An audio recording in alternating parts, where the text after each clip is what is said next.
ನಮ್ಮ ಊರು ನಮ್ಮ ಸುದ್ದಿಗೆ ಸ್ವಾಗತ. ನಾನು ನಂದಿನಿ ಸಾಗರ. ನಾಡಿನ ಸಮಸ್ತ ಜನತೆಗೆ ಹಾಗೂ ಕನ್ನಡ ಮೀಡಿಯಂ ವಾಹಿನಿಯ ಎಲ್ಲ ವೀಕ್ಷಕರಿಗೂ ಗೌರಿ ಗಣೇಶ ಹಬ್ಬದ ಹಾರ್ದಿಕ ಶುಭಾಶಯಗಳು.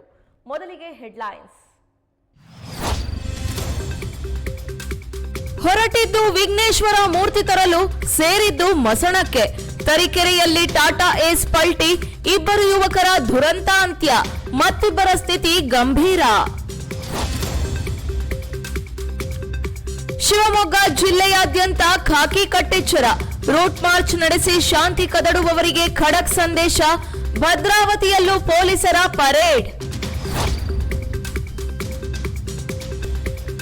ಎಲ್ಲೆಲ್ಲೂ ಗಣಪತಿ ಬಪ್ಪ ಮೋರೆಯ, ತಾಳಮೇಳಗಳ ಜೊತೆ ವಿಘ್ನೇಶ್ವರನಿಗೆ ಭವ್ಯ ಸ್ವಾಗತ, ವಕೀಲರ ಸಂಘದಲ್ಲೂ ವಿಶೇಷ ಪೂಜೆ ಸಲ್ಲಿಕೆ.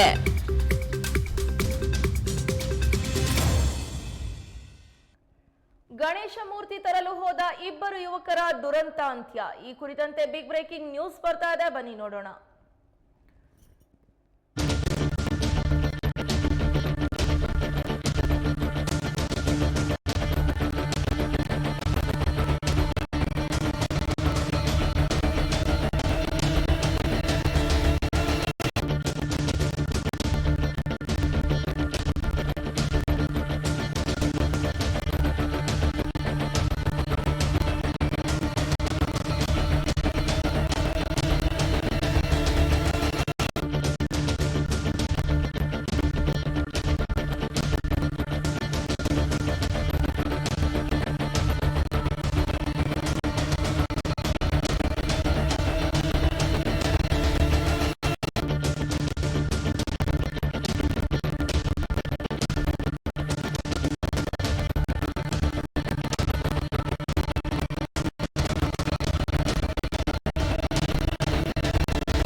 ಗಣಪತಿ ಮೂರ್ತಿಯನ್ನ ತರಲು ಟಾಟಾ ಏಸ್ ವಾಹನದಲ್ಲಿ ಯುವಕರು ಹೊರಟಿದ್ರು. ಆದರೆ ಆ ವಾಹನ ಪಲ್ಟಿಯಾಗಿ ಇಬ್ಬರು ಯುವಕರು ಸ್ಥಳದಲ್ಲಿಯೇ ಮೃತಪಟ್ಟಿದ್ದಾರೆ. ಚಿಕ್ಕಮಗಳೂರು ಜಿಲ್ಲೆಯ ತರೀಕೆರೆ ತಾಲೂಕಿನ ಬೈರಾಪುರ ಗೇಟ್ ಬಳಿ ಈ ಅಪಘಾತ ಸಂಭವಿಸಿದೆ. ಮೃತರನ್ನ 20 ವರ್ಷದ ಧನುಷ್ ಹಾಗೂ ಶ್ರೀಧರ್ ಎಂದು ಗುರುತಿಸಲಾಗಿದೆ.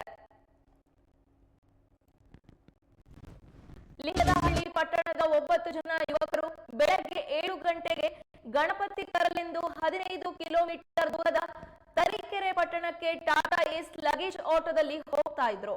ಬೈರಾಪುರ ಗೇಟ್ ಬಳಿ ಟಾಟಾ ಏಸ್ ವಾಹನ ಚಾಲಕನ ನಿಯಂತ್ರಣ ತಪ್ಪಿ ಪಲ್ಟಿಯಾಗಿದೆ. ಟಾಟಾ ಏಸ್ ಬಿದ್ದ ರಭಸಕ್ಕೆ ಇಬ್ಬರು ಯುವಕರು ಸ್ಥಳದಲ್ಲಿ ಸಾವನ್ನಪ್ಪಿದ್ದಾರೆ. ಮತ್ತಿಬ್ಬರು ಯುವಕರ ತಲೆಗೆ ಗಂಭೀರ ಗಾಯವಾಗಿದೆ. ಅವರನ್ನ ಹೆಚ್ಚಿನ ಚಿಕಿತ್ಸೆಗಾಗಿ ಶಿವಮೊಗ್ಗದ ಮೆಗ್ಗಾನ್ ಆಸ್ಪತ್ರೆಗೆ ಸೇರಿಸಲಾಗಿದೆ. ತರೀಕೆರೆ ಆಸ್ಪತ್ರೆಯಲ್ಲಿ 3 ಜನರಿಗೆ ಚಿಕಿತ್ಸೆ ನೀಡಲಾಗ್ತಾ ಇದೆ. ಲಿಂಗದಹಳ್ಳಿ ಪೊಲೀಸರು ಸ್ಥಳ ಪರಿಶೀಲನೆ ನಡೆಸಿ ಪ್ರಕರಣ ದಾಖಲಿಸಿಕೊಂಡಿದ್ದಾರೆ.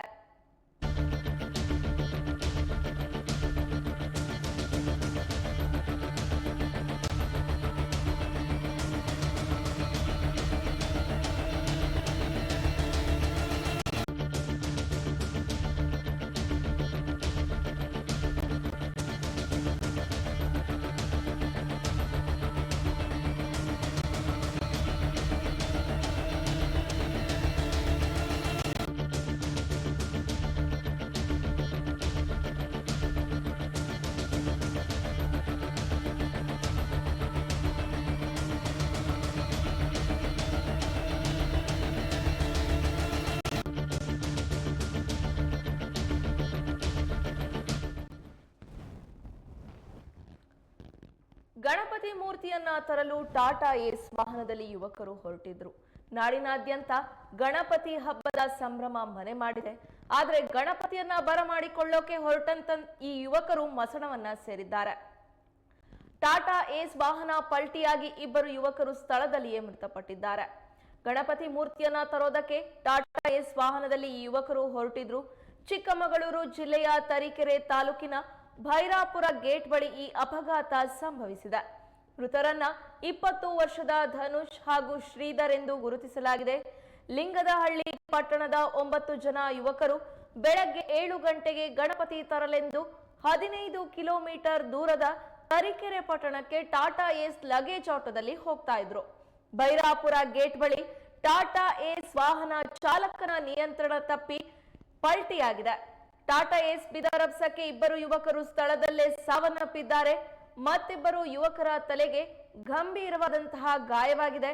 ಅವರನ್ನ ಹೆಚ್ಚಿನ ಚಿಕಿತ್ಸೆಗಾಗಿ ಶಿವಮೊಗ್ಗದ ಮೆಗ್ಗಾನ್ ಆಸ್ಪತ್ರೆಗೆ ಸೇರಿಸಲಾಗಿದೆ. ಇನ್ನು ತರೀಕೆರೆ ಆಸ್ಪತ್ರೆಯಲ್ಲೂ ಕೂಡ 3 ಜನರಿಗೆ ಚಿಕಿತ್ಸೆಯನ್ನ ನೀಡಲಾಗ್ತಾ ಇದೆ. ಲಿಂಗದಹಳ್ಳಿ ಪೊಲೀಸರು ಸ್ಥಳ ಪರಿಶೀಲನೆಯನ್ನ ನಡೆಸಿ ಪ್ರಕರಣವನ್ನ ದಾಖಲಿಸಿಕೊಂಡಿದ್ದಾರೆ.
ಪತ್ನಿಯನ್ನ ಹಲ್ಲೆ ಮಾಡಿ ಪತಿಯೂ ಕೂಡ ಸಾವನ್ನಪ್ಪಿದ್ದಾನೆ. ಈ ಕುರಿತಂತೆ ಬಿಗ್ ಬ್ರೇಕಿಂಗ್ ನ್ಯೂಸ್ ಬರ್ತಾ ಇದೆ, ಬನ್ನಿ ನೋಡೋಣ.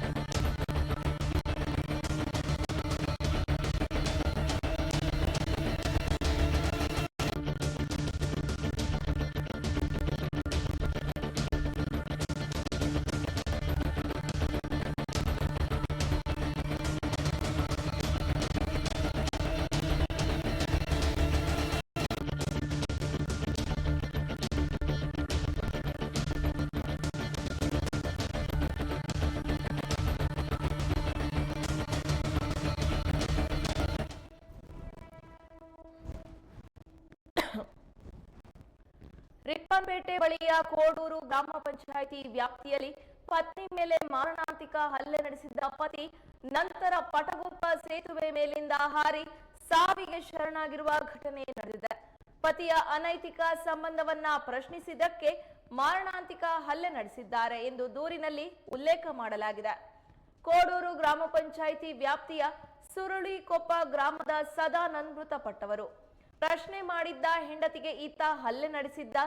ಘಟನೆಯ ನಂತರ ಹೆದರಿಕೊಂಡ ಪತಿ ಸದಾನಂದ್ ಭಟ್ ಪಟಗುಪ್ಪ ಸೇತುವೆ ಬಳಿ ಹೋಗಿ ತಮ್ಮ ಕಾರು ನಿಲ್ಲಿಸಿ ನದಿಗೆ ಹಾರಿ ಪ್ರಾಣ ಬಿಟ್ಟಿದ್ದಾರೆ. ಪಟಗುಪ್ಪ ಹೊಳೆಯಲ್ಲಿ ಶೋಧ ಕಾರ್ಯ ನಡೆಸಿದಾಗ ಆರೋಪಿ ಸದಾನಂದ್ ಭಟ್ ಮೃತ ದೇಹ ಪತ್ತೆಯಾಗಿದೆ. ಘಟನೆಗೆ ಸಂಬಂಧಿಸಿದಂತೆ ರಿಪ್ಪನ್ಪೇಟೆ ಹಾಗೂ ಹೊಸನಗರ ಪೊಲೀಸ್ ಠಾಣೆಯಲ್ಲಿ 2 ಪ್ರತ್ಯೇಕ ಪ್ರಕರಣ ದಾಖಲಾಗಿದೆ.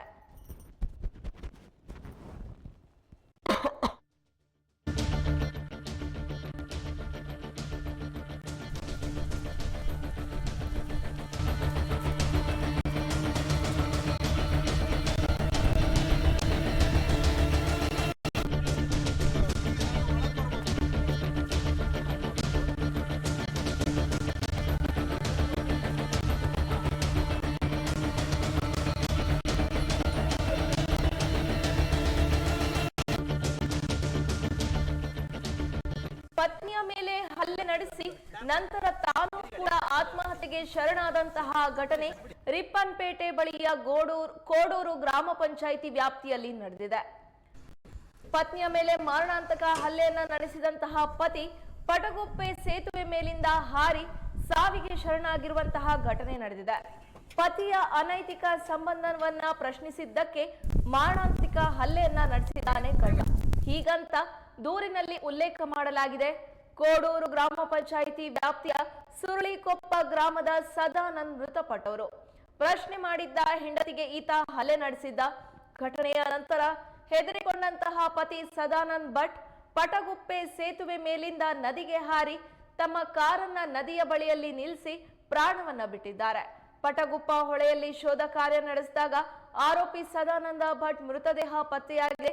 ಘಟನೆಗೆ ಸಂಬಂಧಿಸಿದಂತೆ ರಿಪ್ಪನ್ಪೇಟೆ ಹಾಗೂ ಹೊಸನಗರ ಪೊಲೀಸ್ ಠಾಣೆಯಲ್ಲಿ 2 ಪ್ರತ್ಯೇಕ ಪ್ರಕರಣ ದಾಖಲಾಗಿದೆ.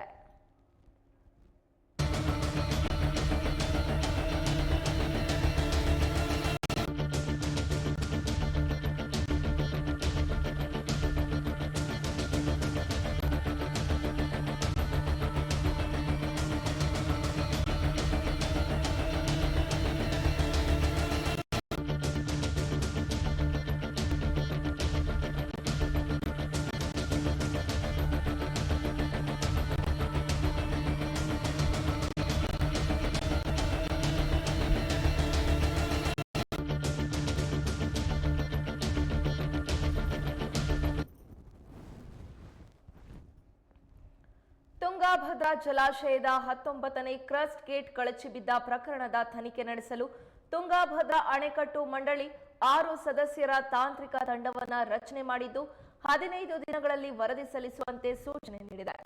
ದೆಹಲಿಯ ಪರಿಣಿತ ತಜ್ಞ ಎಕೆ ಬಜಾಜ್ ನೇತೃತ್ವದಲ್ಲಿ ತಾಂತ್ರಿಕ ಪರಿಶೀಲನಾ ಸಮಿತಿ ರಚನೆ ಮಾಡಲಾಗಿದ್ದು, ಈ ಸಮಿತಿ ಸೆಪ್ಟೆಂಬರ್ 9 ಮತ್ತು 10ರಂದು ಜಲಾಶಯಕ್ಕೆ ಭೇಟಿ ನೀಡಿ ಪರಿಶೀಲನೆ ನಡೆಸಲಿದೆ. ಅಣೆಕಟ್ಟು ಗೇಟ್ ತಜ್ಞರಾದ ಹರ್ಕೇಶ್ ಕುಮಾರ್, ತಾರಾಪುರಂ ಸುಧಾಕರ್, ಕರ್ನಾಟಕ, ಆಂಧ್ರಪ್ರದೇಶ, ತೆಲಂಗಾಣ ಸರ್ಕಾರಗಳ ತಾಂತ್ರಿಕ ಸಲಹಾ ಸಮಿತಿಯ ಪ್ರತಿನಿಧಿಗಳು ಈ ತಂಡದಲ್ಲಿ ಸದಸ್ಯರಾಗಿರುತ್ತಾರೆ. 15 ದಿನದಲ್ಲಿ ತನಿಖಾ ವರದಿ ಸಲ್ಲಿಸಲು ಸೂಚಿಸಲಾಗಿದೆ. ಆಗಸ್ಟ್ 10ರಂದು ಜಲಾಶಯದ ಕ್ರಸ್ಟ್ ಗೇಟ್ ಸಂಖ್ಯೆ 19 ಅಣೆಕಟ್ಟಿನಿಂದ ಸಂಪರ್ಕ ಕಡಿತಗೊಂಡು ನದಿಯಲ್ಲಿ ಕೊಚ್ಚಿ ಹೋಗಿತ್ತು. ಈ ಘಟನೆಯು ಜಲಾಶಯವನ್ನು ಅವಲಂಬಿಸಿರುವ ಕರ್ನಾಟಕ, ಆಂಧ್ರಪ್ರದೇಶ ಮತ್ತು ತೆಲಂಗಾಣ 3 ರಾಜ್ಯಗಳ ರೈತರು ಮತ್ತು ಜನರಲ್ಲಿ ಆತಂಕವನ್ನ ಸೃಷ್ಟಿಸಿತು. ಘಟನೆ ಬಳಿಕ ಅಧಿಕಾರಿಗಳ ಕಾರ್ಯವೈಖರಿ ಕುರಿತು ಸಾಕಷ್ಟು ಟೀಕೆಗಳು ಕೂಡ ವ್ಯಕ್ತವಾಗಿದ್ವು. ಇದೀಗ ಸಮಸ್ಯೆಯನ್ನ ಸರಿಪಡಿಸಲಾಗಿದ್ದು ತನಿಖೆಗೆ ತಂಡ ರಚನೆ ಮಾಡಲಾಗಿದೆ.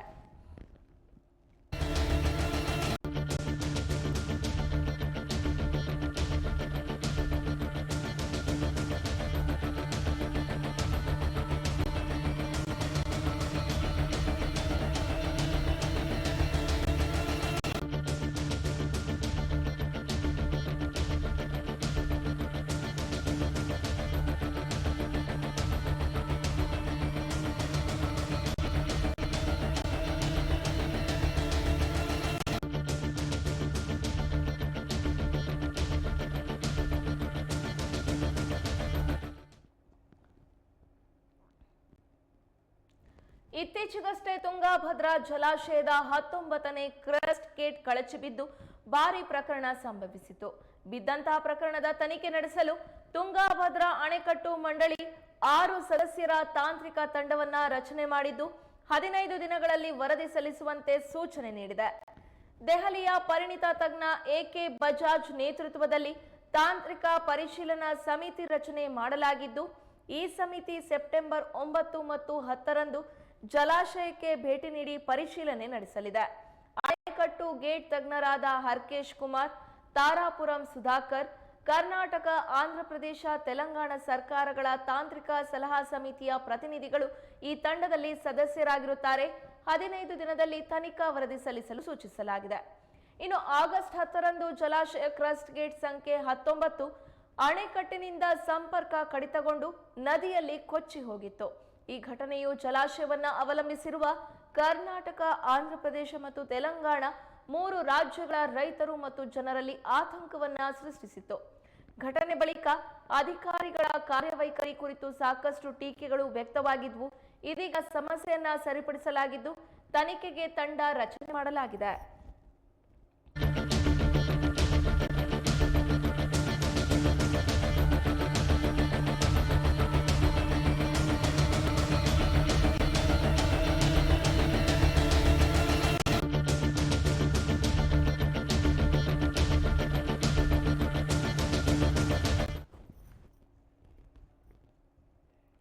ಗೌರಿ ಮತ್ತು ಗಣೇಶ ಹಬ್ಬದ ಪ್ರಯುಕ್ತ ಜಿಲ್ಲೆಯಲ್ಲಿ ಬಿಗಿ ಪೊಲೀಸ್ ಬಂದೋಬಸ್ತ್ ಅಳವಡಿಸಲಾಗಿದೆ. ನಗರದೆಲ್ಲೆಡೆ ಬೆಳಿಗ್ಗೆ ಮತ್ತು ಸಂಜೆ ವಿಶೇಷವಾಗಿ ಚೀತಾ ಗಸ್ತನ್ನ ಪೊಲೀಸ್ ಅಧಿಕಾರಿಗಳ ನೇತೃತ್ವದಲ್ಲಿ ಮಾಡಲಾಗ್ತಾ ಇದೆ. ನಗರದ ಎಎ ವೃತ್ತದಲ್ಲಿ ಬ್ರೀಫಿಂಗ್ ನಡೆಸಿ ಚೀತಾ ಗಸ್ತಿನ ವೇಳೆ ನಿರ್ವಹಿಸಬೇಕಾದ ಕರ್ತವ್ಯದ ಕುರಿತು ಪೊಲೀಸ್ ನಿರೀಕ್ಷಕರಾದ ಭರತ್ ಕುಮಾರ್ ಸಿಬ್ಬಂದಿಗೆ ಸೂಚನೆ ನೀಡಿದರು. ಈ ಸಂದರ್ಭದಲ್ಲಿ ಸುಮಾರು 50ಕ್ಕೂ ಅಧಿಕ ಪೊಲೀಸ್ ಸಿಬ್ಬಂದಿ ಭಾಗಿಯಾಗಿದ್ದರು.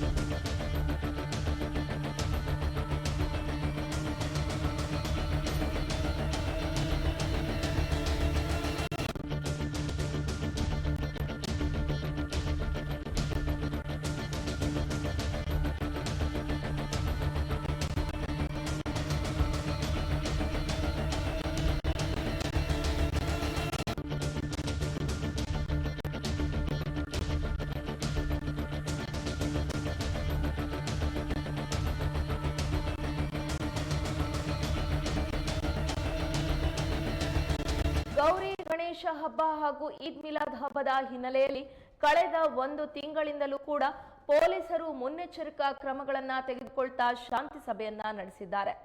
ಈ ಹಿನ್ನೆಲೆಯಲ್ಲಿ ಇಂದು ಕೂಡ ಗೌರಿ ಮತ್ತು ಗಣೇಶ ಹಬ್ಬದ ಪ್ರಯುಕ್ತ ಜಿಲ್ಲೆಯಲ್ಲಿ ಬಿಗಿ ಪೊಲೀಸ್ ಬಂದೋಬಸ್ತ್ ಅಳವಡಿಸಲಾಗಿದೆ. ನಗರದೆಲ್ಲೆಡೆ ಬೆಳಗ್ಗೆ ಮತ್ತು ಸಂಜೆ ವಿಶೇಷವಾಗಿ ಚೀತಾ ಗಸ್ತನ್ನ ಪೊಲೀಸ್ ಅಧಿಕಾರಿಗಳ ನೇತೃತ್ವದಲ್ಲಿ ಮಾಡಲಾಗ್ತಾ ಇದೆ.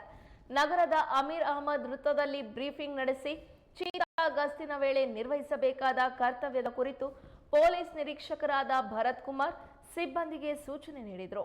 ಈ ಸಂದರ್ಭದಲ್ಲಿ ಸುಮಾರು 50ಕ್ಕೂ ಅಧಿಕ ಪೊಲೀಸ್ ಸಿಬ್ಬಂದಿ ಭಾಗಿಯಾಗಿದ್ದರು.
ಗೌರಿ ಮತ್ತು ಗಣೇಶ ಹಬ್ಬದ ಪ್ರಯುಕ್ತ ಜಿಲ್ಲೆಯ ಸೂಕ್ಷ್ಮ ಪ್ರದೇಶವಾದ ಭದ್ರಾವತಿ ಮತ್ತು ನಗರದ ವಿವಿಧ ಭಾಗಗಳಲ್ಲಿ ಪಥಸಂಚಲನ ನಡೆಸಲಾಯಿತು. ಪೊಲೀಸರು ಮತ್ತು ಆರ್ಎಎಫ್ ಸಿಬ್ಬಂದಿ ಹಾಗೂ ಅಧಿಕಾರಿಗಳ ನೇತೃತ್ವದಲ್ಲಿ ಪೊಲೀಸ್ ರೂಟ್ ಮಾರ್ಚ್ ನಡೆಯಿತು. ಭದ್ರಾವತಿ ಪಟ್ಟಣದ ಪ್ರಮುಖ ರಸ್ತೆಗಳಲ್ಲಿ ಪೊಲೀಸ್ ರೂಟ್ ಮಾರ್ಚ್ ಸಾಗಿತು.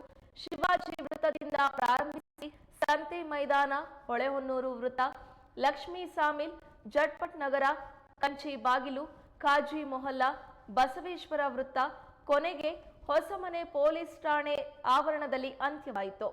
ಈ ಪೊಲೀಸ್ ಪಥಸಂಚಲನದಲ್ಲಿ ಪೊಲೀಸ್ ಅಧಿಕಾರಿಗಳಾದ ಶ್ರೀ ಶೈಲ್ ಕುಮಾರ್ ಮತ್ತು ಆರ್ಎಎಫ್ ಅಧಿಕಾರಿಗಳು ಭಾಗಿಯಾಗಿದ್ದರು.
ಗೌರಿ ಗಣೇಶ ಹಬ್ಬ ಹಾಗೂ ಈದ್ ಮಿಲಾದ್ ಹಬ್ಬದ ಹಿನ್ನೆಲೆಯಲ್ಲಿ ಕಳೆದ 1 ತಿಂಗಳಿಂದಲೂ ಕೂಡ ಶಿವಮೊಗ್ಗ, ಭದ್ರಾವತಿ ಹಾಗೂ ನಗರದ ಪ್ರಮುಖ ತಾಲೂಕುಗಳಲ್ಲಿ ಶಾಂತಿ ಸಭೆಯನ್ನ ನಡೆಸಲಾಗ್ತಾ ಇದೆ.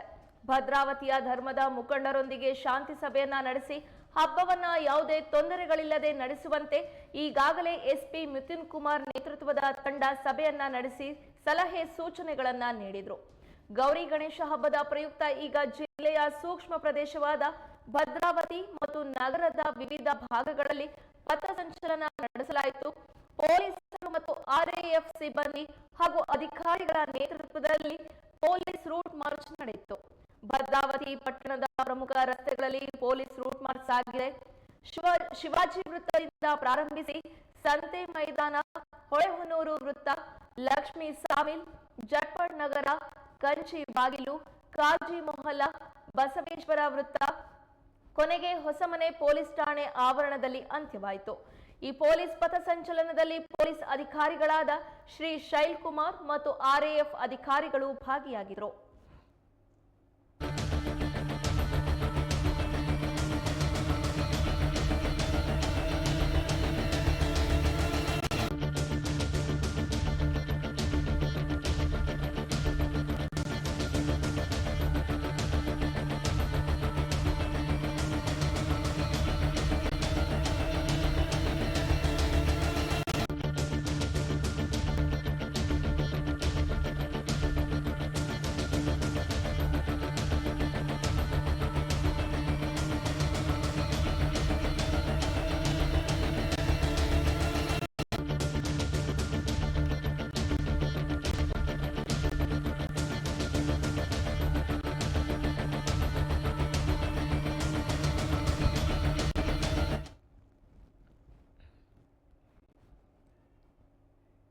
ರಾಜ್ಯದಲ್ಲಿ ಮೂಡ ಹಗರಣದ ಕಾವು ಏರುತ್ತಿರುವಾಗಲೇ ಮುಖ್ಯಮಂತ್ರಿ ಸಿದ್ದರಾಮಯ್ಯ ಪ್ರತ್ಯುತ್ತರವಾಗಿ ಕೋವಿಡ್ ವಿಚಾರ ಪ್ರಸ್ತಾಪ ಮಾಡಿದ್ರು.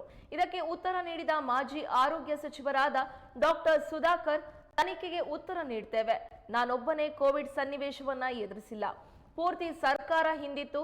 ನಾವು ಎಲ್ಲಿಗೂ ಓಡಿ ಹೋಗೋದಿಲ್ಲ. ನೂರಾರು ಅಧಿಕಾರಿಗಳು ಭಾಗಿಯಾಗಿದ್ದಾರೆ. ಹಲವಾರು ಮಂತ್ರಿಗಳು ಸೇವೆಯಲ್ಲಿ ಪಾಲ್ಗೊಂಡಿದ್ರು. ರಾಜ್ಯದ ಜನರಿಗೆ ಸಂಶಯವನ್ನ ಹುಟ್ಟು ಹಾಕಿದ್ದಾರೆ. ವರದಿಯನ್ನ ರಾಜ್ಯದ ಜನರ ಮುಂದೆ ನೀಡಿ ಯಡಿಯೂರಪ್ಪನವರ ಕಾಲದಲ್ಲಿ ಕೋವಿಡ್ ಹೇಗೆ ನಿರ್ವಹಿಸಿದ್ದೇವೆ ಎಂಬುದು ಗೊತ್ತಾಗುತ್ತದೆ. ಸಿಎಂ ಸಿದ್ದರಾಮಯ್ಯ ಮೂಡ ಹಗರಣವನ್ನ ಮುಚ್ಚಿ ಹಾಕಲು ಈ ವರದಿಯನ್ನ ತಂದಿದ್ದಾರೆ. ಸುದ್ದಿಗಾರರೊಂದಿಗೆ ಮಾತನಾಡಿದ ಡಾಕ್ಟರ್ ಸುಧಾಕರ್ ಪರೋಕ್ಷವಾಗಿ ಸಿಎಂ ವಿರುದ್ಧ ಗುಡುಗಿದರು. ಇವತ್ತು ಇಂಥ ಒಂದು ಬಹಳ ಮುಖ್ಯವಾಗಿರ್ತಕ್ಕಂಥ ವಿಷಯ ಕೋವಿಡ್ನ ನಿರ್ವಹಣೆ ಮಾಡುವಂಥದ್ದು. ಈ ರಾಜ್ಯದ 6 ಕೋಟಿ ಜನರ ಜೀವವನ್ನು ಉಳಿಸಿರುವಂಥ ಒಂದು ದೊಡ್ಡ ಒಂದು ಆಪತ್ತು ಕಾಲದಲ್ಲಿ ನಿರ್ವಹಿಸಿದ ಬಗ್ಗೆ ನೀವೇನು ತನಿಖೆಯನ್ನು ಒಬ್ಬ ರಿಟೈರ್ಡ್ ಜಡ್ಜ್ ಮೂಲಕ ಮಾಡಿಸಿದ್ದೀರಿ, ಅದನ್ನು ಕೂಡ ನಾನು ಸ್ವಾಗತ ಮಾಡಿದ್ದೇನೆ. ಈಗ ಅವರಿಂದ ಮಧ್ಯಂತರ ವರದಿಯನ್ನು ತರಿಸ್ಕೊಂಡಿದ್ದೀರಿ, ಸಂತೋಷ. ಆ ಮಧ್ಯಂತರ ವರದಿಯನ್ನು ಅಧಿಕಾರಿಗಳ ತಂಡಕ್ಕೆ ಕೊಟ್ಟಿದ್ದೀರಿ, ಅದು ಸಂತೋಷ. ಅದಕ್ಕೂ ನಾನು ಸ್ವಾಗತ ಮಾಡ್ತೀನಿ. ನಾನು ಕೂಡ ಆ ಒಂದು ವರದಿ ಈ ರಾಜ್ಯದ ಜನರಿಗೆ ತಲುಪಲಿ ಅಂತೇಳಿ, ಆದಷ್ಟು ಬೇಗ ತಲುಪಲಿ. ಅನೇಕರಿಗೆ ಏನು ಶಂಕೆ ಉಂಟು ಮಾಡೋ ನಿಟ್ಟಿನಲ್ಲಿ ಕೆಲವರು ಮಾತನಾಡಿದ್ದಾರೆ, ಅವ್ರಿಗೂ ಕೂಡ ತಿಳಿಲಿ. ಯಾವ ಕಾರ್ಯನಿಷ್ಠೆಯಿಂದ, ಯಾವ ಬದ್ಧತೆಯಿಂದ ಮಾನ್ಯ ಯಡಿಯೂರಪ್ಪನವ್ರ ಸರ್ಕಾರ, ಮಾನ್ಯ ಬಸವರಾಜ ಬೊಮ್ಮಾಯಿರವರ ನೇತೃತ್ವದ ಸರ್ಕಾರ ಕಾರ್ಯನಿರ್ವಹಿಸಿದೆ ಅಂತೇಳಿ ಈ ರಾಜ್ಯದ ಪ್ರಬುದ್ಧ ಜನರಿಗೆ ತಿಳಿಲಿ ಅಂತೇಳಿ ನನ್ನ ಆಸೆಯೂ ಇದೆ, ನನ್ನ ಒತ್ತಾಸೆಯೂ ಇದೆ. ನೋಡಿಯಪ್ಪ, ನಾನು ಅವ್ರು ಏನು ಹೇಳಿದ್ದಾರೆ ನನಗೇನೂ ಗೊತ್ತಿಲ್ಲ. ಮಧ್ಯಂತರ ವರದಿ ಕೂಡ ನಾನು ಓದಿಲ್ಲ. ಹಾಗಾಗಿ ಆ ಅಂಕಿ ಅಂಶಗಳಾಗಲಿ, ಯಾರ ವ್ಯಕ್ತಿಗಳ ಮೇಲೆ ಅದು ದೂರು ಬಂದಿದೆ, ತಪ್ಪಿತಸ್ಥರು ಅಂತ ಯಾರ ಮೇಲೆ ಅವರು ಜಸ್ಟಿಸ್ ಅವರು ಹೇಳಿದ್ದಾರೆ, ಅಥವಾ ಈಗಿನ ಅಧಿಕಾರಿಗಳು ಅದನ್ನು ವ್ಯಾಖ್ಯಾನ ಮಾಡ್ತಾರೆ, ಅದೆಲ್ಲ ಬಂದ ಮೇಲೆ ನಾನು ಅದಕ್ಕೆ ಉತ್ತರಿಸಬಲ್ಲೆ. ಈಗ ನನ್ನ ಹತ್ರ ಏನೂ ಇಲ್ಲ. What can I answer? Sir, ತಾವು ಸಚಿವರಾಗಿ ನಾನೇ ಹೇಳ್ತಾ ಇದ್ದೀನಲ್ಲ, ಇವತ್ತು ಅದಕ್ಕೆ ನಾವೆಲ್ಲ ಕೂಡ ಎದುರು ನೋಡೋಣ. ಅದು ಬಂದ ಮೇಲೆ ನಾವೆಲ್ಲ ಕೂಡ ಚರ್ಚೆ ಮಾಡೋಣ. Sir, we are answerable. BJP we are not running ಅವೇ. ನಾವು ಓಡೋಗ್ತಾ ಇದ್ದೀವ? ನಾವೆಲ್ಲ ಇಲ್ಲೇ ಇದ್ದೀವಿ, ಜನರ ಮಧ್ಯೆ ಇದ್ದೀವಿ. ಮಾನ್ಯ ಯಡಿಯೂರಪ್ಪನವರು ಆದಿಯಿಂದ ಮಾನ್ಯ ಅಶೋಕ್ರವರು, ಅಶ್ವಥ್ ನಾರಾಯಣರವರು, ಮಾನ್ಯ ಬೊಮ್ಮಾಯಿರವರು, ನಾವು ಎಲ್ಲರೂ ಇಲ್ಲೇ ಇದ್ದೀವಿ, ಹ್ಯಾಂಡಲ್ ಮಾಡಿರುವಂಥವ್ರು. ಮತ್ತು ಎಲ್ಲ ಅಧಿಕಾರಿಗಳು. ಏನ್ರಿ ಇದು, ಏನು ಒಬ್ಬ ವ್ಯಕ್ತಿ ಮಾಡುವಂಥ ಕೆಲಸ ಇತ್ತು ಅದು? ಸಾವಿರಾರು ಅಧಿಕಾರಿಗಳು ಇದರಲ್ಲಿ ಭಾಗಿಯಾಗಿದ್ದಾರೆ, ಹತ್ತಾರು ಮಂತ್ರಿಗಳು ಇದರಲ್ಲಿ ಭಾಗಿಯಾಗಿದ್ದಾರೆ. ಇಡೀ ಸರ್ಕಾರ ಇದನ್ನು ನಿರ್ವಹಿಸುವಂಥ ಪ್ರಾಮಾಣಿಕ ಕೆಲಸ. ಅವತ್ತಿನ ಸಂದರ್ಭಕ್ಕೆ ಅನುಗುಣವಾಗಿ, ಅವತ್ತಿನ ಕಾರ್ಯದ ಒತ್ತಡಕ್ಕೆ ಅನುಗುಣವಾಗಿ ಇವತ್ತು ಅನೇಕರ ಪ್ರಾಣ ರಕ್ಷಣೆ ಮಾಡುವಂಥ ಸ್ಥಿತಿಯಲ್ಲಿ ನಾವು ಕೆಲವು ನಿರ್ಣಯಗಳನ್ನು ತಗೊಂಡಿದ್ದೀವಿ. ಕೆಲವು ನಿರ್ವಹಣಾ ಒಂದು ಕ್ರಮಗಳನ್ನು, ತೀರ್ಮಾನಗಳನ್ನು ತಗೊಂಡಿದ್ದೀವಿ. ಅದು ಇವತ್ತು ಪ್ರಶ್ನೆ ಮಾಡಿದ್ದಾರೆ, ಅದರ ಬಗ್ಗೆ ತನಿಖೆಯನ್ನು ಮಾಡಿದ್ದಾರೆ. ಸಂತೋಷ. ಆ ತನಿಖೆಯಿಂದ ಸತ್ಯ ಹೊರಗೆ ಬರಲಿ ಅಂತೇಳಿ ನಾನು ಕೂಡ ಒಬ್ಬ ಸಾಮಾನ್ಯ ಪ್ರಜೆಯಾಗಿ, ಕರ್ನಾಟಕದ ಒಬ್ಬ ಸಾಮಾನ್ಯ ಪ್ರಜೆಯಾಗಿ ನಾನು ಕೂಡ ಅವರಿಗೆ ಮನವಿಯನ್ನು ಇವತ್ತು. ಹಿಂದೂ ಮಹಾಸಭಾ ಗಣಪತಿಯನ್ನ ಕೋಟೆಯ ಭೀಮೇಶ್ವರ ದೇಗುಲದ ಆವರಣದಲ್ಲಿ ಪ್ರತಿಷ್ಠಾಪನೆ ಮಾಡಲಾಗಿದೆ. ಮೆರವಣಿಗೆಯ ಮೂಲಕ ಮೂರ್ತಿಯನ್ನ ಈ ದಿನ ತರಲಾಯಿತು. ಸೆಪ್ಟೆಂಬರ್ 17ರಂದು ರಾಜಬೀದಿ ಉತ್ಸವ ನಡೆಯಲಿದೆ. ಆ ದಿನ ಲಕ್ಷಾಂತರ ಜನರು ಸೇರಲಿದ್ದಾರೆ. ಶಾಸಕ ಚನ್ನಬಸಪ್ಪ ಸಹ ಈ ವೇಳೆ ಭಾಗಿಯಾಗಿದ್ರು. ಜೈ ಶ್ರೀರಾಮ್ ಎಂಬ ಘೋಷಣೆಗಳು ಮೊಳಗಿದ್ವು. ಕುಂಬಾರ ಕೇರಿಯ ಕಲಾವಿದರ ಈ ಗಣಪತಿಯನ್ನ ಮಾಡಿದ್ದಾರೆ. ಕಳೆದ 80 ವರ್ಷಗಳಿಂದಲೂ ಹೀಗೆ ನಡೆದುಕೊಂಡು ಬಂದಿದೆ. 10 ದಿನಗಳ ಕಾಲ ವಿವಿಧ ಸಾಂಸ್ಕೃತಿಕ ಕಾರ್ಯಕ್ರಮಗಳು ಈ ಹಿಂದೂ ಮಹಾಸಭಾ ಗಣಪತಿ ಜಾಗದಲ್ಲಿ ನೆರವೇರಲಿದೆ. 17ರಂದು ರಾಜಬೀದಿ ಉತ್ಸವ ಅದ್ದೂರಿಯಾಗಿ ನೆರವೇರಲಿದೆ ಎಂದು ಶಾಸಕ ಚನ್ನಬಸಪ್ಪ ಈ ಸಂದರ್ಭದಲ್ಲಿ ತಿಳಿಸಿದರು.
ವಿಘ್ನೇಶ್ವರನ ಪ್ರತಿಷ್ಠಾಪನೆ ಇಂದು ಅತ್ಯಂತ ಸಡಗರ ಸಂಭ್ರಮದಿಂದ ನಡೀತಾ ಇದೆ. ವಿಶೇಷವಾಗಿ ಕುಂಬಾರಕೇರಿಯ ಕಲಾವಿದರು ಈ ಗಣಪತಿಯನ್ನು ಮಾಡಿದ್ದಾರೆ. ಕಳೆದ 80 ವರ್ಷದಿಂದ ಈ ಗಣಪತಿಯನ್ನು ಆ ಮನೆಯಲ್ಲೇ ನಾವು ಮಾಡ್ತಾ ಇರುವಂಥದ್ದು. ಆ ಗಣಪತಿಯ ಪ್ರತಿಷ್ಠಾಪನೆ ಇವತ್ತು ನೆರವೇರ್ತಾ ಇದೆ. ತುಂಬ ಸಂತೋಷ ಆಗಿದೆ. ಇಡೀ ಹಿಂದೂ ಸಮಾಜ ಗಣಪತಿ ಪ್ರತಿಷ್ಠಾಪನೆ ಆಯಿತಾ ಅಂತೇಳಿ ಏನು ಯೋಚನೆ ಮಾಡಿ ನೋಡ್ತಾ ಇತ್ತು, ಪ್ರತಿಷ್ಠಾಪನೆ ಆಗಿದೆ. 10 ದಿನಗಳ ಕಾಲ ವಿವಿಧ ಸಾಂಸ್ಕೃತಿಕ ಕಾರ್ಯಕ್ರಮಗಳ ಮೂಲಕ 17ನೇ ತಾರೀಕು ಗಣಪತಿಯ ವಿಸರ್ಜನೆಯ ರಾಜಬೀದಿ ಉತ್ಸವವನ್ನು ಅತ್ಯಂತ ವೈಭವಯುತವಾಗಿ ನಡೆಸಬೇಕು ಅಂತೇಳಿ ಈಗಾಗಲೇ ಮಂಡಳಿ ನಿಶ್ಚಯ ಮಾಡಿದೆ.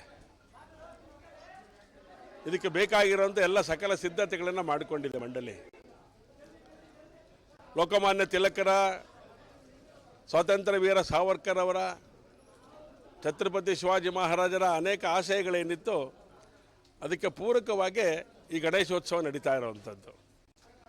ಸ್ವಾತಂತ್ರ್ಯಕ್ಕೆ ಶಕ್ತಿ ಸಿಗಬೇಕು ಅಂಥೇಳಿ, ಸ್ವಾತಂತ್ರ್ಯದ ಹೋರಾಟಕ್ಕೆ ಶಕ್ತಿ ಸಿಗಬೇಕು ಅಂಥೇಳಿ ಸಾರ್ವಜನಿಕ ಗಣೇಶ ಪ್ರತಿಷ್ಠಾಪನೆಯ ಕರೆಯನ್ನು ಕೊಟ್ಟಿದ್ದರು. ಅದರ ಪರಿಣಾಮ ಇವತ್ತು ದೇಶದ ಮೂಲೆ ಮೂಲೆಗಳಲ್ಲಿ ಯುವಕರು ದೇಶದ ಬಗ್ಗೆ ಆಲೋಚನೆಯನ್ನು ಮಾಡ್ತಾ ಗಣಪತಿಯ ಪ್ರತಿಷ್ಠಾಪನೆಯನ್ನು ಮಾಡ್ತಾ ಇದ್ದಾರೆ. ಅತ್ಯಂತ ಶ್ರದ್ಧಾಭಕ್ತಿಯಿಂದ ಈ ಒಂದು ಉತ್ಸವವನ್ನು ನಡೆಸ್ತಾ ಇದ್ದಾರೆ. ಹಾಗಾಗಿ ಎಲ್ಲರಿಗೂ ಕೂಡ ಹಾರ್ದಿಕವಾದಂಥ ಶುಭಾಶಯಗಳನ್ನು, ಸಮಸ್ತ ಹಿಂದೂ ಬಾಂಧವರಿಗೆ ಗಣಪತಿ ಹಬ್ಬದ ಹಾರ್ದಿಕವಾದಂಥ ಶುಭಾಶಯಗಳನ್ನು, ಗೌರಿ ಗಣಪತಿ ಹಾರ್ದಿಕ ಶುಭಾಶಯವನ್ನು ಈ ಸಂದರ್ಭದಲ್ಲಿ ಹೇಳಲಿಕ್ಕೆ ಇಷ್ಟಪಡ್ತೇನೆ. ಬನ್ನಿ, ಎಲ್ಲರೂ ಕೂಡ ಈ ಗಣೇಶೋತ್ಸವದಲ್ಲಿ ಪಾಲ್ಗೊಳ್ಳೋಣ.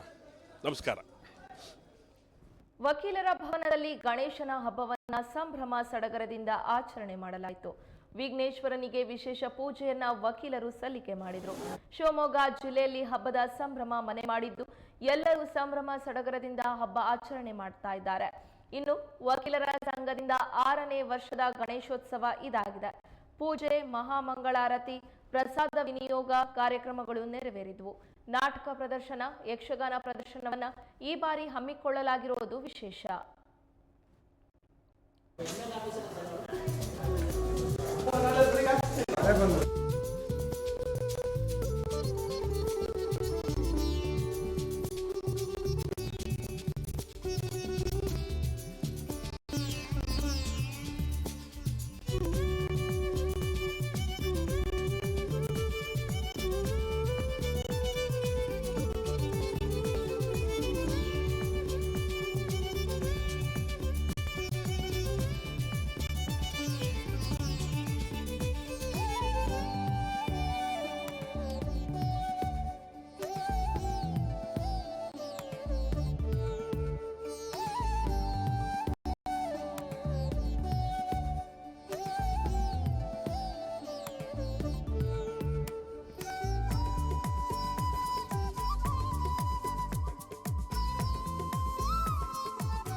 गणानान्त्वा गणपतिं हवामहे कविं कवीनामुपमश्रवस्तमं ज्येष्ठराजं ब्रह्मणां ब्रह्मणस्पद आनशृण्वन् नोतिभिः सीदसवति धीनामवित्र्यवत् वाग्देव्यै नमः सद्गुरुचरणारविन्दाभ्यां नमः याः फणिनित्यस्य मन्त्रस्य आचर्वणाभिषग्घोषधियो अनुष्टुभो कुलदेवता लम्पृथिव्यात्मना गन्धं कल्पयामि हम आकाशात्मना पुष्पं कल्पयामि यं वायुवात्मना धूपं कल्पयामि रमज्ञात्मना दीपं समर्पयामि अमृतात्मनामृतं निवेदयामि.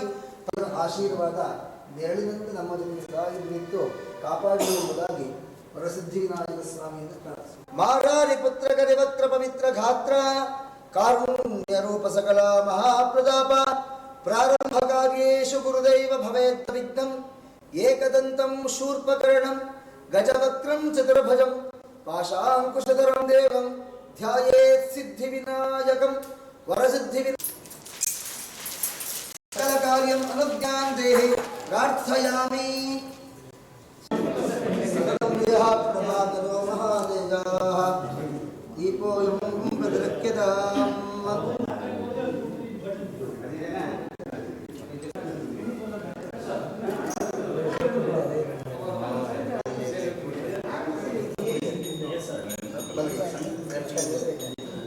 ಕೇಶವಾಯ ಸ್ವಾಹ ನಾರಾಯಣಾಯ ಸ್ವಾಹ.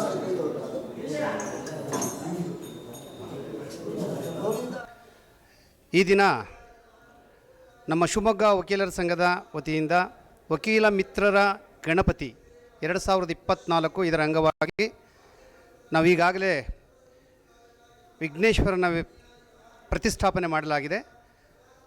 ಹಾಗೆ ನಮ್ಮ ಈ ಪ್ರತಿಷ್ಠಾಪನಾ ಒಂದು ಸಂಘದ ಪರವಾಗಿ ಈ ಒಂದು ಸಂಘದ ಅಧ್ಯಕ್ಷರಾಗಿರ್ತಕ್ಕಂಥ KN ರಾಘವೇಂದ್ರ ಅವರು ನಮ್ಮ ಈ ಕಾರ್ಯಕ್ರಮದ 5 ದಿನ ಕಾರ್ಯಕ್ರಮದ ಯಾವ್ಯಾವುದಿದೆ ಅನ್ನೋದ್ರ ಬಗ್ಗೆ ನಿಖರವಾಗಿ ಹೇಳ್ತಾರೆ. ಈಗ ನಮ್ಮ ವಕೀಲ ಸಂಘ ಶಿವಮೊಗ್ಗ ಹಾಗೂ ವಕೀಲ ಮಿತ್ರ ಗಣಪತಿ 2024 ಇದರ ಅಂಗವಾಗಿ ಈ ದಿನ ಅಂದರೆ ಈ ದಿನಾಂಕ 7/9/2024 ಈಗ ತಾನೇ ಗಣಪತಿ ಪ್ರತಿಷ್ಠಾಪನೆ ಆಗಿದೆ. ನಂತರದಲ್ಲಿ ಸಂಜೆ ಸಹಜವಾಗಿ ಮತ್ತೆ ಪೂಜೆ ಇರುತ್ತೆ. 8ನೇ ತಾರೀಕು ಪುನಃ ನಾಳೆ ಬೆಳಗ್ಗೆ ಗಣಪತಿ ಪೂಜೆ ಇರುತ್ತೆ, ಸಂಜೆನೂ ಸಹಿತ ಪೂಜೆ ಇರುತ್ತೆ. 9ನೇ ತಾರೀಕು ಬೆಳಗ್ಗೆ ಮತ್ತು ಪೂಜೆ ಇರುತ್ತೆ ಮತ್ತು ಸಾಯಂಕಾಲ ಸಾಂಸ್ಕೃತಿಕ ಕಾರ್ಯಕ್ರಮಗಳಿರ್ತವೆ. 10ನೇ ತಾರೀಕು ಬೆಳಗ್ಗೆ ಗಣಪತಿ ಹೋಮ ಇರುತ್ತೆ, ಸಹಸ್ರ ಮೋದಕ ಗಣಪತಿ ಹೋಮ. 10 ಗಂಟೆಗೆ ಪೂರ್ಣಾವತಿ ಇರುತ್ತೆ, ಸಾಯಂಕಾಲ ಸಾಂಸ್ಕೃತಿಕ ಕಾರ್ಯಕ್ರಮ ಇರುತ್ತೆ. 11ನೇ ತಾರೀಕು ಬೆಳಗ್ಗೆ ಪೂಜೆ ಇರುತ್ತೆ, ನಂತರದಲ್ಲಿ ಗಣಪತಿ ವಿಸರ್ಜನೆ, ಆನಂತರ ರಾಜಬೀದಿ ಉತ್ಸವ ಇರುತ್ತೆ. ಇದಿಷ್ಟು ನಮ್ಮ ಈ ವರ್ಷದ ಗಣಪತಿ ಕಾರ್ಯಕ್ರಮಗಳು. ಈಗ 6 ವರ್ಷದಿಂದ ನಾವು ಗಣಪತಿ ಇಡ್ತಾ ಇದ್ದೀವಿ. ಹೋದ ವರ್ಷ ಸಹಿತ ನಾವು 3 ದಿನ ಗಣಪತಿ ಇಟ್ಟಿದ್ವಿ, ವಿಜೃಂಭಣೆಯಿಂದ ನಡೆದಿತ್ತು. ಈ ವರ್ಷ ಸಹಿತ 5 ದಿನದ ಗಣಪತಿ ಇಡ್ತಾ ಇದ್ದೀವಿ. 10ನೇ ತಾರೀಕು ನಾವು ಸಾರ್ವಜನಿಕರಿಗೆ ಸಹಿತ ಮಧ್ಯಾಹ್ನ 1,000 ಜನಕ್ಕೆ ಊಟದ ಪ್ರಸಾದನೂ ಇಟ್ಟಿದ್ದೀವಿ. ಪುನಃ ಮತ್ತು ಎಲ್ಲ ದಿನವೂ ಸಹಿತ ನಾವು ವಕೀಲರಿಗೋಸ್ಕರ ವಿಶೇಷ ಪ್ರಸಾದ ವ್ಯವಸ್ಥೆನೂ ಮಾಡಿದ್ದೀವಿ. ಇದಿಷ್ಟು ನಮ್ಮ ಕಾರ್ಯಕ್ರಮದ ಸಂಪೂರ್ಣ ವಿವರ. KN ರಾಘವೇಂದ್ರ ಅಂತೇಳಿ, ಸಂಘ ಶಿವಮೊಗ್ಗ ವಕೀಲರ ಮಿತ್ರ ಗಣಪತಿ 2024. ಈ ವರ್ಷ ನಾವು 6ನೇ ವರ್ಷದ ಗಣಪತಿ ಉತ್ಸವವನ್ನು ಮಾಡ್ತಾಯಿದ್ದೀವಿ. ಒಟ್ಟು 5 ದಿನಗಳವರೆಗೆ ನಮ್ಮ ಕಾರ್ಯಕ್ರಮಗಳಿರ್ತವೆ. ನಾವು 9ನೇ ತಾರೀಕು ವಿಶೇಷವಾಗಿ ಶ್ರೀಕೃಷ್ಣ ಸಂಧಾನ ಎಂಬ ಒಂದು ಹಾಸ್ಯ ನಾಟಕ ಇದೆ. ಅದೇ ರೀತಿ 10ನೇ ತಾರೀಕು ನಿರಾಕರಣೆ ಎಂಬ ಒಂದು ನಾಟಕ ಇದೆ. ಅದೇ ರೀತಿ 11ನೇ ತಾರೀಕು ಸಿಂಚನ ಹೆಗಡೆಯವರಿಂದ ಯಕ್ಷಗಾನ ಹಾಸ್ಯ ನಾಟಕ ಇದೆ. ಅದೇ ರೀತಿ 10ನೇ ತಾರೀಕು ನಿರಾಕರಣೆ ಎಂಬ ಒಂದು ನಾಟಕ ಇದೆ. ಅದೇ ರೀತಿ 11ನೇ ತಾರೀಕು ಸಿಂಚನ ಹೆಗಡೆಯವರಿಂದ ಯಕ್ಷಗಾನ ವೈಭವ ಇದೆ.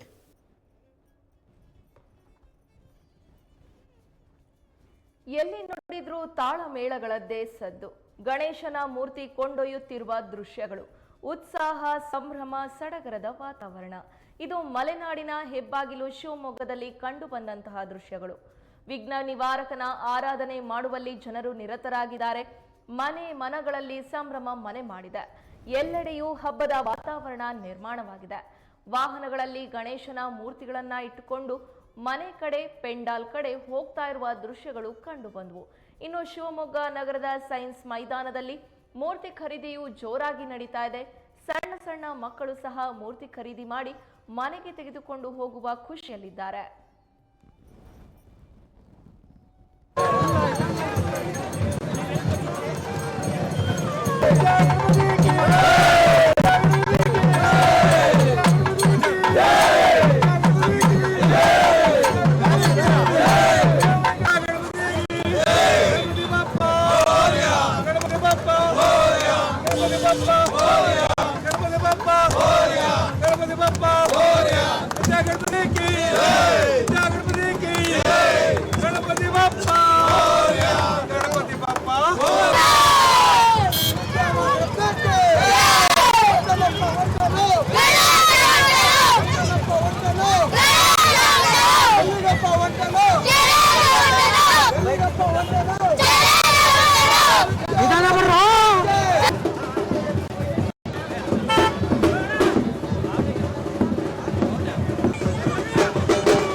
ಶಿವಮೊಗ್ಗದ ಸಂಭ್ರಮದ ಸಡಗರದ ಗಣೇಶ ಹಬ್ಬದ ವಿಡಿಯೋಗಳು. ಎಲ್ಲಿ ನೋಡಿದ್ರೂ ಕೂಡ ತಾಳ ಮೇಳಗಳದ್ದೇ ಸದ್ದು.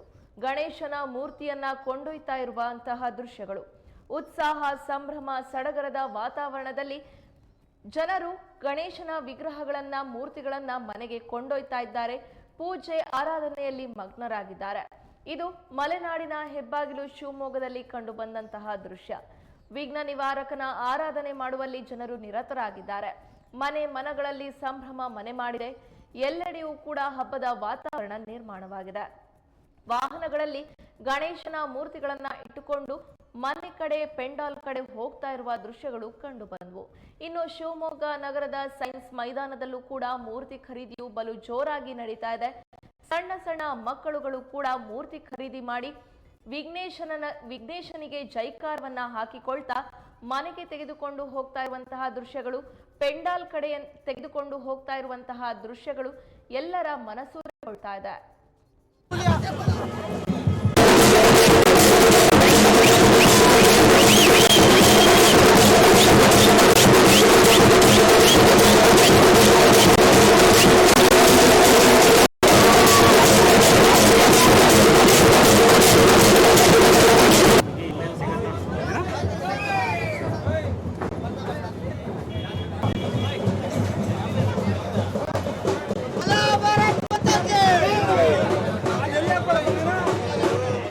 ಮಧ್ಯ ಕರ್ನಾಟಕದ ಬಯಲು ಸೀಮೆಯ ಜೀವನಾಡಿಯಾದ ಭದ್ರಾ ಜಲಾಶಯದಲ್ಲಿ ಸದ್ಯಕ್ಕೆ 183.7 ಅಡಿ ನೀರು ಸಂಗ್ರಹವಾಗಿದೆ. ಚಿಕ್ಕಮಗಳೂರು ಜಿಲ್ಲೆಯ ಜಲಾನಯನ ಪ್ರದೇಶದಲ್ಲಿ ಮಳೆ ಅಬ್ಬರ ಇಳಿಕೆಯಾಗಿದ್ದು, ಭದ್ರಾ ಡ್ಯಾಂನಲ್ಲಿ 8,744 ಕ್ಯೂಸೆಕ್ ನೀರು ಒಳಹರಿವು ಇದ್ದು ತುಸು ಇಳಿಕೆ ಕಂಡು ಬಂದಿದ್ರು. ಈಗಾಗಲೇ ಆದಂತಹ ಮಳೆಗೆ ಅನೇಕ ಜಲಾಶಯಗಳು, ಕೆರೆ ಹಾಗೂ ನದಿಗಳಲ್ಲಿ ನೀರಿನ ಮಟ್ಟ ಉತ್ತಮವಾಗಿದೆ. ಇನ್ನು ಒಟ್ಟು ಹೊರಹರಿವು 7,552 ಕ್ಯೂಸೆಕ್ ಇದೆ. ಈ ಇಡೀ ದಿನ ಮಳೆಯಾಗದೇ ಇದ್ರೂ ರಾತ್ರಿ ವೇಳೆ ಮಾತ್ರ ಮಳೆರಾಯ ಪ್ರತ್ಯಕ್ಷ ಆಗ್ತಾ ಇದ್ದಾನೆ.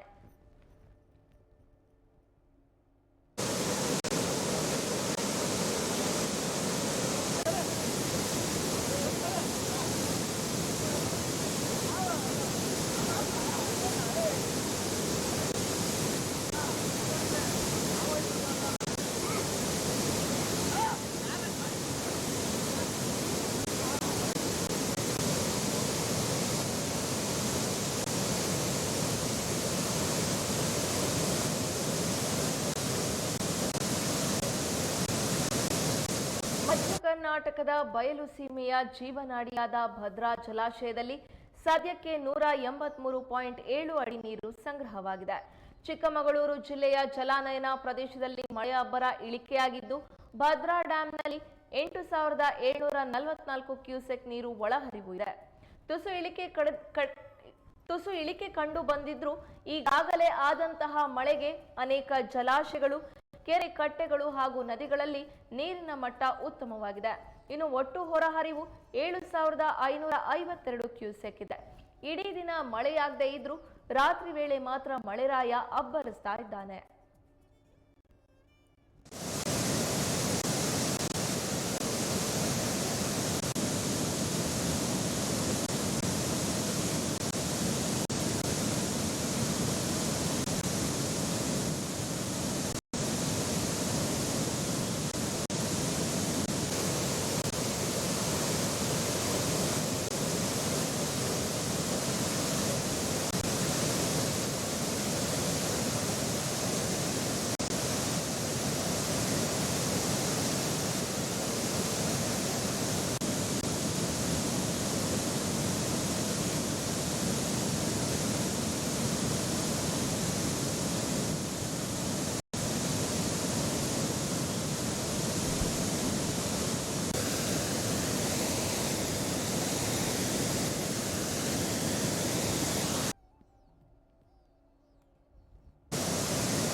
ಶರಾವತಿ ಯೋಜನೆಯ ಲಿಂಗನಮಕ್ಕಿ ಜಲಾನಯನ ಪ್ರದೇಶದಲ್ಲಿ ಮಳೆ ಕಡಿಮೆ ಬೀಳ್ತಾ ಇರೋದ್ರಿಂದ ಡ್ಯಾಂನಲ್ಲಿ ಒಳಹರಿವು ಇಳಿಕೆಯಾಗಿದ್ದು ಸದ್ಯಕ್ಕೆ 9,568 ಕ್ಯೂಸೆಕ್ ನೀರು ಇದೆ. ಒಟ್ಟು ಹೊರಹರಿವು 9,446 ಕ್ಯೂಸೆಕ್ ಇದೆ. ಮಳೆ ಏನೂ ಅಪಾರ ಪ್ರಮಾಣದಲ್ಲಿ ಕಡಿಮೆಯಾಗಿಲ್ಲ, ಸಾಧಾರಣವಾಗಿ ಮುಂದುವರಿತಾನೆ ಇದೆ. ಇನ್ನು ಡ್ಯಾಂನಲ್ಲಿ 1,817.55 ಅಡಿ ನೀರು ಸಂಗ್ರಹವಾಗಿದೆ. ಇದಕ್ಕೂ ಮುನ್ನ ಸುರಿದ ಮಳೆಗೆ ನೀರಿನ ಮಟ್ಟ ಹೆಚ್ಚಾಗಿದ್ದರಿಂದ ಶರಾವತಿ ನದಿಗೆ ಅಪಾರ ಪ್ರಮಾಣದ ನೀರು ಹರಿಸಲಾಗಿದೆ. ಆಗಾಗ್ಗೆ ಮಳೆಯಾಗ್ತಾ ಇದ್ದು ಮಳೆ ಹೀಗೆ ಮುಂದುವರೆದರೆ ಜಲಾಶಯಗಳಲ್ಲಿ ಇನ್ನಷ್ಟು ಒಳಹರಿವು ಹೆಚ್ಚಾಗಬಹುದು.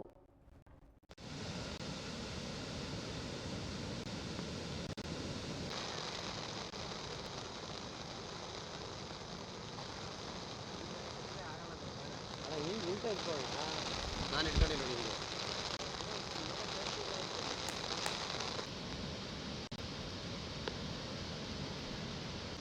ಮಾಡಿ ಯಾವ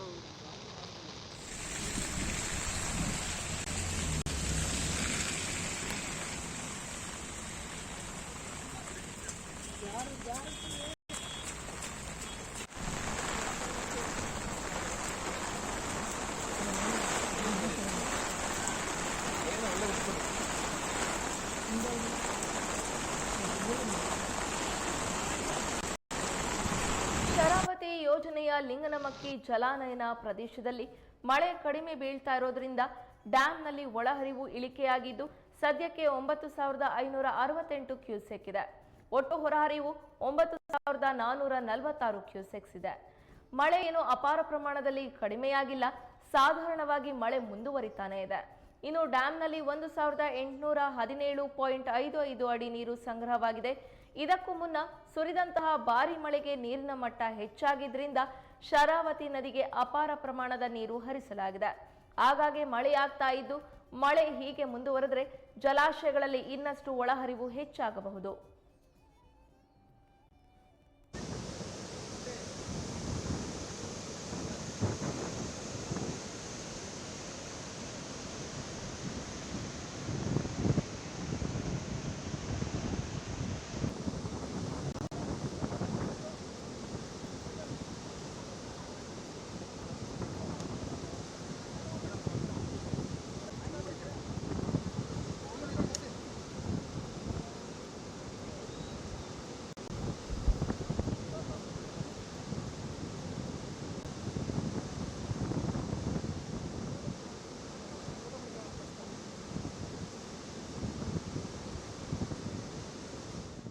ಮಲೆನಾಡಿನಲ್ಲಿ ಕಳೆದ 3-4 ದಿನಗಳಿಂದ ಹಲವೆಡೆ ಮಳೆಯ ಅಬ್ಬರ ತಗ್ಗಿದೆ.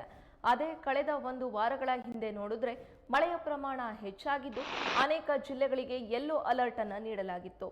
ಎಲ್ಲೆಲ್ಲಿ ಎಷ್ಟಿದೆ ಮಳೆಯ ಹಾವಳಿ ಅಂದ್ರೆ ಮಾಸ್ತಿಕಟ್ಟೆಯಲ್ಲಿ 96 ಮಿಲಿಮೀಟರ್, ಯಡೂರಿನಲ್ಲಿ 82 ಮಿಲಿಮೀಟರ್, ಹುಲಿಕಲ್ನಲ್ಲಿ 82 ಮಿಲಿಮೀಟರ್, ಮಾಣಿಯಲ್ಲಿ 67 ಮಿಲಿಮೀಟರ್, ಸಾವೆಹಕ್ಲಿನಲ್ಲಿ 49 ಮಿಲಿಮೀಟರ್, ಹಾಗೆ ಚಕ್ರದಲ್ಲಿಯೇ 15 ಮಿಲಿಮೀಟರ್ನಷ್ಟು ಮಳೆಯಾಗಿದೆ. ಮಳೆರಾಯ ಬಿಡುವು ಕೊಟ್ಟು ಸುರಿತಾ ಇದ್ದು ಜಲಾಶಯಗಳ ಒಳಹರಿವಿನಲ್ಲಿ ದಿನದಿಂದ ದಿನಕ್ಕೆ ವ್ಯತ್ಯಾಸಗಳಾಗ್ತಾ ಇವೆ.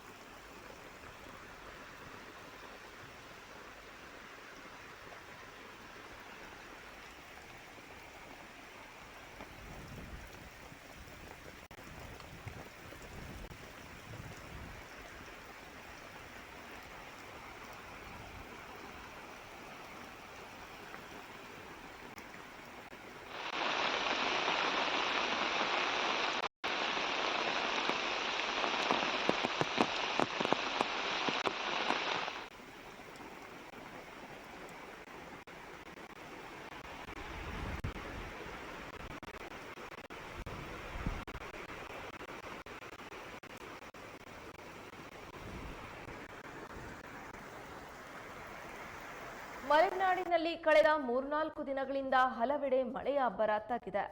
ಅದೇ ಕಳೆದ 1 ವಾರಗಳ ಹಿಂದೆ ನೋಡಿದ್ರೆ ಮಳೆಯ ಪ್ರಮಾಣ ಹೆಚ್ಚಾಗಿದ್ದು ಅನೇಕ ಜಿಲ್ಲೆಗಳಿಗೆ ಯೆಲ್ಲೋ ಅಲರ್ಟ್ ಅನ್ನು ನೀಡಲಾಗಿತ್ತು. ಯಾವ ಭಾಗದಲ್ಲಿ ಎಷ್ಟು ಪ್ರಮಾಣದ ಮಳೆಯಾಗಿದೆ ಅಂತ ಹೇಳಿ ನೋಡೋದಾದ್ರೆ ಮಾಸ್ತಿಕಟ್ಟೆಯಲ್ಲಿ 96 ಮಿಲಿಮೀಟರ್, ಯಡೂರಿನಲ್ಲಿ 82 ಮಿಲಿಮೀಟರ್, ಹುಲಿಕಲ್ನಲ್ಲಿ 82 ಮಿಲಿಮೀಟರ್, ಮಾಣಿಯಲ್ಲಿ 67 ಮಿಲಿಮೀಟರ್, ಸಾವೆಹಕ್ಲಿನಲ್ಲಿ 49 ಮಿಲಿಮೀಟರ್, ಚಕ್ರದಲ್ಲಿ 15 ಮಿಲಿಮೀಟರ್ನಷ್ಟು ಮಳೆಯಾಗಿದೆ. ಮಳೆರಾಯ ಬಿಡುವು ಕೊಟ್ಟು ಸುರಿತಾ ಇದ್ದು ಜಲಾಶಯಗಳ ಒಳಹರಿವಿನಲ್ಲಿ ದಿನದಿಂದ ದಿನಕ್ಕೆ ವ್ಯತ್ಯಾಸಗಳಾಗುತ್ತಿವೆ.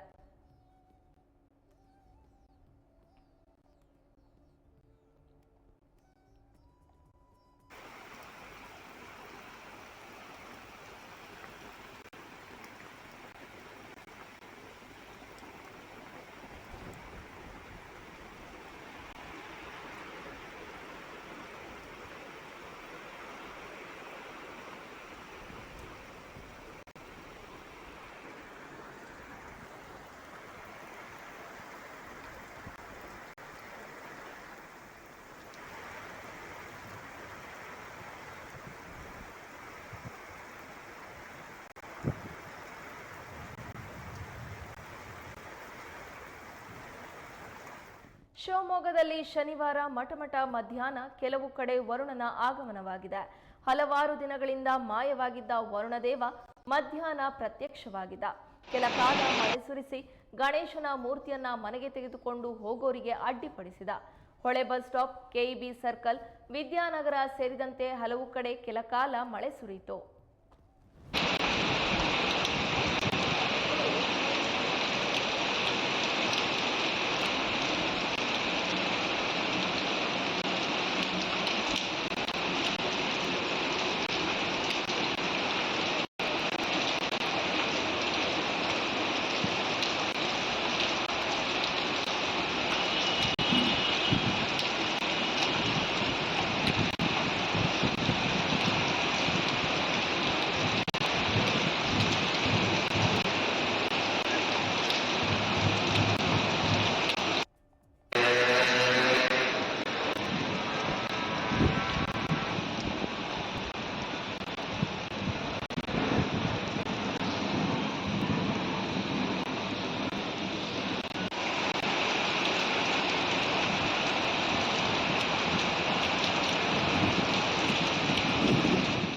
ಶಿವಮೊಗ್ಗ ವಿಮಾನ ನಿಲ್ದಾಣದಲ್ಲಿ ಇಂಧನ ಫಾರಂ ತ್ವರಿತ ಸ್ಥಾಪನೆಗೆ ಕ್ರಮ ಕೈಗೊಳ್ಳುವಂತೆ ಕೋರಿ ಸಂಸದ ಬಿವೈ ರಾಘವೇಂದ್ರ ಅವರು ಕೇಂದ್ರ ಸರ್ಕಾರದ ಪೆಟ್ರೋಲಿಯಂ ಮತ್ತು ನೈಸರ್ಗಿಕ ಅನಿಲ ಸಚಿವರಾದ ಹರ್ದೀಪ್ ಸಿಂಗ್ ಪುರಿ ಅವರಿಗೆ ಮನವಿ ಸಲ್ಲಿಸಿದ್ದಾರೆ. ದೆಹಲಿಯಲ್ಲಿ ಈ ಕುರಿತು ಮನವಿ ಸಲ್ಲಿಸಿದ ಸಂಸದರು ಪ್ರಸ್ತುತ ದೂರದ ಇಂಧನದ ಮೂಲ ಸ್ಟೇಷನ್ಗಳಿಂದ ಇಂಧನವನ್ನ ಎತ್ತುವ ವಿಮಾನಯಾನ ಸಂಸ್ಥೆಗಳಿಂದ ಉಂಟಾಗುವ ಹೆಚ್ಚಿನ ಕಾರ್ಯಾಚರಣೆಯ ವೆಚ್ಚವನ್ನ ಕಡಿಮೆ ಮಾಡಲು ಶಿವಮೊಗ್ಗ ವಿಮಾನ ನಿಲ್ದಾಣದಲ್ಲಿ ಇಂಧನ ಫಾರಂ ಸ್ಥಾಪಿಸೋದು ಅಗತ್ಯವಾಗಿದೆ ಅಂತ ಹೇಳಿದ್ದಾರೆ. ಈಗಾಗಲೇ ಕರ್ನಾಟಕ ರಾಜ್ಯ ಸಣ್ಣ ಕೈಗಾರಿಕೆಗಳ ಅಭಿವೃದ್ಧಿ ನಿಗಮದಿಂದ 2023ರ ಏಪ್ರಿಲ್ನಲ್ಲಿ ಒಪ್ಪಂದ ಮಾಡಿಕೊಂಡು ಅದನ್ನು ಮಂಜೂರು ಮಾಡಿಕೊಳ್ಳುವಂತೆ ಕೋರಿ ಸಲ್ಲಿಸಿರುವಂತಹ ಪ್ರಸ್ತಾವನೆಯು ಇಂಡಿಯನ್ ಆಯಿಲ್ ಕಾರ್ಪೊರೇಷನ್ ಅಧ್ಯಕ್ಷರ ಬಳಿ ಇದ್ದು, ಈ ಪ್ರಸ್ತಾವನೆಯನ್ನ ಆದಷ್ಟು ಬೇಗ ಇತ್ಯರ್ಥಪಡಿಸಲು ಅವರಿಗೆ ನಿರ್ದೇಶನ ನೀಡುವಂತೆಯೂ ಸಂಸದರು ಕೋರಿದರು. ಬಿವೈ ರಾಘವೇಂದ್ರ ಅವರ ಮನವಿಗೆ ಸಕಾರಾತ್ಮಕವಾಗಿ ಸಚಿವ ಹರ್ದೀಪ್ ಸಿಂಗ್ ಪುರಿ ಅವರು ಪ್ರತಿಕ್ರಿಯಿಸಿದ್ದಾರೆ. ಶಿವಮೊಗ್ಗ ವಿಮಾನ ನಿಲ್ದಾಣದಲ್ಲಿ ಇಂಧನ ಫಾರಂ ಸ್ಥಾಪಿಸಿದ್ರೆ ಪ್ರಯಾಣದ ವೆಚ್ಚ ಸಹ ಕಡಿಮೆಯಾಗೋದ್ರಿಂದ ಪ್ರಯಾಣಿಕರಿಗೆ ಅನುಕೂಲವಾಗುತ್ತದೆ. ತ್ವರಿತಗತಿಯಲ್ಲಿ ವಿಮಾನ ಹಾರಾಟಕ್ಕೆ ಅನುಕೂಲವಾಗುತ್ತದೆ. ವಿಮಾನಯಾನ ಕಂಪನಿಗಳು ಇನ್ನಷ್ಟು ವಿಮಾನಗಳ ಸಂಪರ್ಕವನ್ನ ಶಿವಮೊಗ್ಗಕ್ಕೆ ಕಲ್ಪಿಸಬಹುದು ಅಂತ ಸಂಸದರು ತಿಳಿಸಿದ್ದಾರೆ.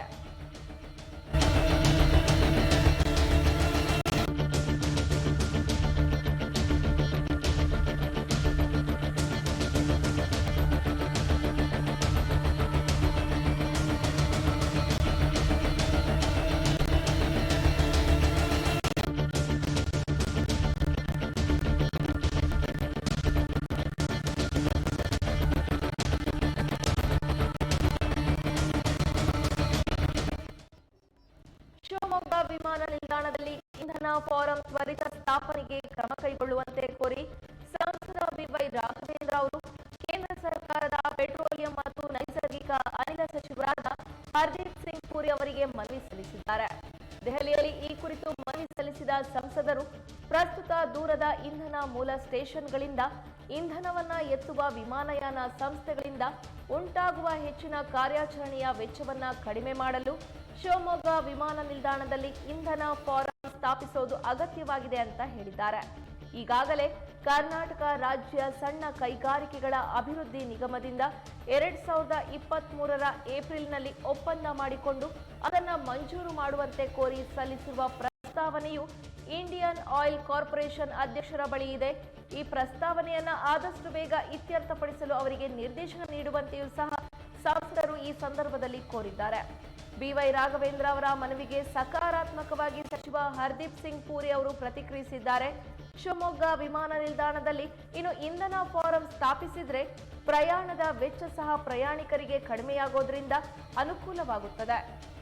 ತ್ವರಿತಗತಿಯಲ್ಲಿ ವಿಮಾನ ಹಾರಾಟಕ್ಕೆ ಅನುಕೂಲವಾಗುತ್ತದೆ. ವಿಮಾನಯಾನ ಕಂಪನಿಗಳು ಇನ್ನಷ್ಟು ವಿಮಾನಗಳ ಸಂಪರ್ಕವನ್ನ ಶಿವಮೊಗ್ಗಕ್ಕೆ ಕಲ್ಪಿಸಬಹುದು ಅಂತ ಸಂಸದರು ಈ ಸಂದರ್ಭದಲ್ಲಿ ತಿಳಿಸಿದ್ದಾರೆ.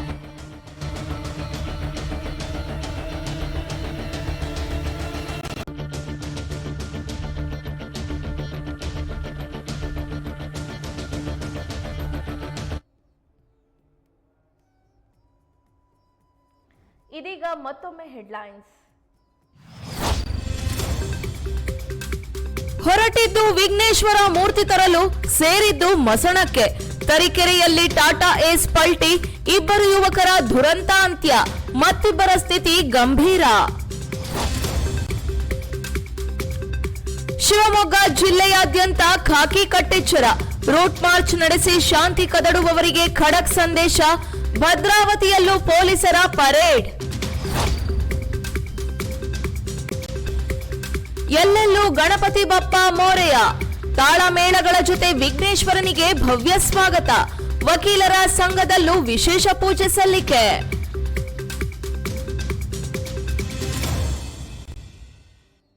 ಇದಿಷ್ಟು ಈ ಹೊತ್ತಿನ ಸುದ್ದಿ. ಮತ್ತಷ್ಟು ಅಪ್ಡೇಟ್ಸ್ಗಾಗಿ ನೋಡ್ತಾ ಇರಿ ಕನ್ನಡ ಮೀಡಿಯಂ 24x7.